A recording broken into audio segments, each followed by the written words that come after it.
সম্মানিত মুসলিম দিনী ভাই, সালাত অত্যন্ত গুরুত্বপূর্ণ। মুসলমান জীবনের সর্বপ্রথম শারীরিক ইবাদতের নাম হচ্ছে সালাত। মুসলমানের শারীরিক ইবাদতের নাম হচ্ছে সালাত। বিভিন্ন জিনিসের ইবাদতের একটা নিসাব পরিমাণ সম্পদের জিনিস থাকা লাগে, অর্থ থাকা লাগে। হজ সবার জন্য না, নিসাব পরিমাণ সম্পদ হলে, সামর্থ্য হলে হজ করতে যাবে। যাকাত নিসাব পরিমাণ সম্পদের মালিক হলে যাকাত দিতে হয়।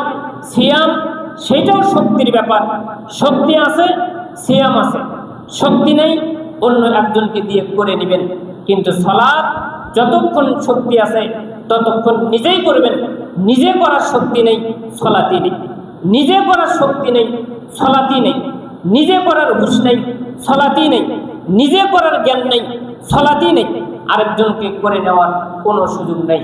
সিয়াম নিজে করার শক্তি নেই, ফিদিয়া নিয়ে আরেকজনের কাছ থেকে করে নেন।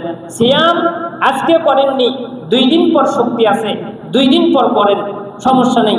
সালাত আজকে নেই, আর কোনো সালাত নাই। সালাত মিধা নাই, আর কোনো সালাত নাই, আর কোনো সুযোগ নেই। অত্যন্ত গুরুত্বপূর্ণ মুসলিম জীবনের ইবাদতের নাম হচ্ছে সালাত।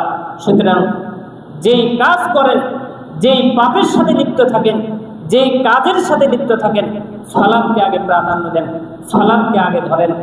আর বিশেষ করে নিজেদের মধ্যে যেই হক মেরে খাওয়া, কাউকে জমি না দেওয়া, কাউকে টাকা না দেওয়া, অন্যায় করে খাওয়া, হারাম খাওয়া, এটা টোটালি ছেড়ে দেন।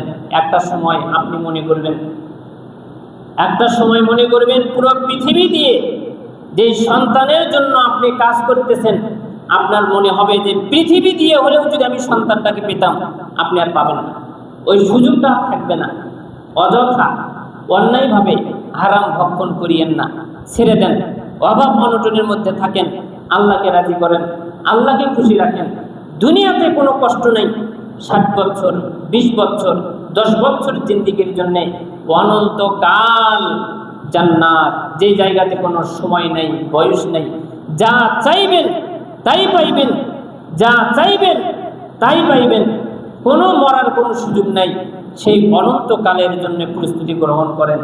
দুনিয়ার স্বার্থকে ছেড়ে দিয়ে আল্লাহ তাআলার নিয়ামতকে গ্রহণ করার চেষ্টা করেন।